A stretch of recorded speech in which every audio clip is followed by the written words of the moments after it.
MBBS admission માટે GMERS government quota તથા management કોટામાં fee વધારાનો મામલો સામે આવ્યો હતો। માહિતી મુજબ આમ આદમી પાર્ટી દ્વારા સરકારમાં વિદ્યાર્થીઓનો અવાજ પહોંચાડવા કલેક્ટરને રજૂઆત કરવામાં આવી હતી। ગવર્મેન્ટ કોટામાંથી 210 સીટ હતી જે મેનેજમેન્ટ કોટામાં ટ્રાન્સફર કરાઈ હોવાનું જાણવા મળ્યું છે। GMERSની એક વર્ષની ફી 3,30,000 હતી જે ₹5,50,000 કરવામાં આવી હોવાનું જાણવા મળ્યું છે। મેનેજમેન્ટ કોટાની ફી એક વર્ષની ફી ₹9 લાખમાંથી 17 લાખ કરવામાં આવી હોવાનું પણ જાણવા મળ્યું છે।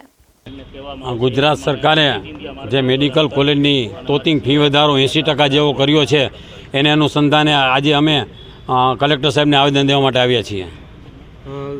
માંગ સ્વીકારવામાં નહીં આવે તો શું કરશું? તો ગાંધી ચિંધ્યારે આંદોલન કરીશું।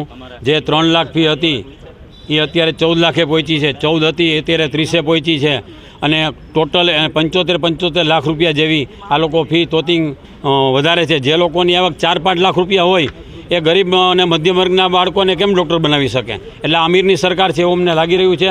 આટલા જ પૈસામાં વિદેશની અંદર રશિયા છે, કેનેડા છે કે બીજા કોઈ પણ દેશની અંદર લોકો ભણી શકે તો માસ્ટર કરી શકે છે। તો આટલી તોતિંગ ફી વધારો શા માટે?